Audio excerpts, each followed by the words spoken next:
Então, vou falar um pouquinho sobre as diferentes formas de representar um sistema digital, tá? Então, basicamente, o sistema digital é algo muito complexo.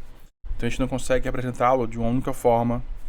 A gente precisa ter diferentes visões para representar esse sistema digital. Então, basicamente, existem três visões. Existe a visão comportamental, que vai mostrar o que o circuito faz.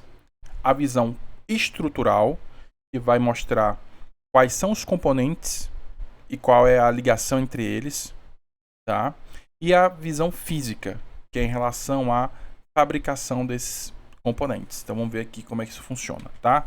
Então, a visão comportamental, então essa visão vai descrever a funcionalidade do sistema. Então a gente vai tratar o sistema como se fosse uma caixa preta. A gente vai ignorar as questões internas de implementação e vamos focar simplesmente na relação entre entradas e saídas. Então essa é a visão comportamental. E aí a gente vai ter também a visão estrutural. A gente vai focar nos internos, né? Na estrutura interna, especificar de forma explícita cada componente e suas ligações.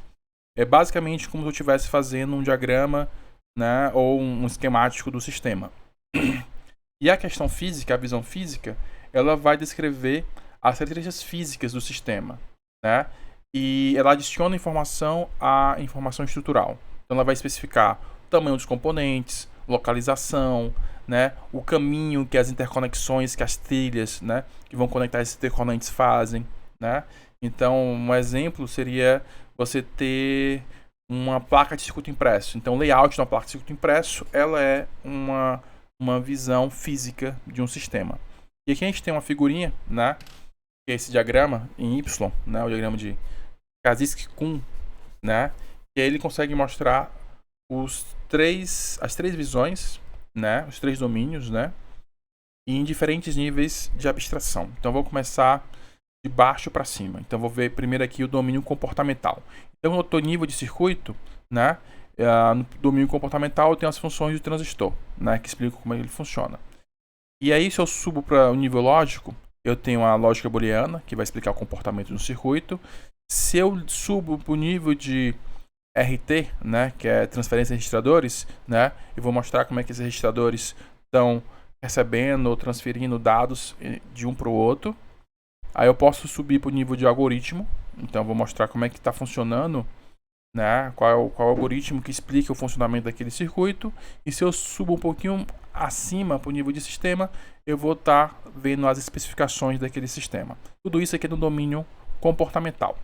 Se eu for para o domínio estrutural, então a nível de circuito, eu tenho a ligação dos transistores. A nível lógico, a ligação das portas lógicas e flip-flops. A nível RT, eu vou ter a ULA, os registradores, os multiplexadores. Nível de algoritmos, eu tenho subsistemas, máquina de estados, caminho de dados. E nível sistêmico, eu vou ter a estrutura de CPU, memória, interface de comunicação, entrada e saída, assim por diante. Isso aqui é o domínio estrutural. Se a gente for para o domínio físico, então, no nível de circuito, eu vou ter o layout dos transistores. No nível lógico, né, eu vou ter a visão de células padrões, né, ou módulos planos.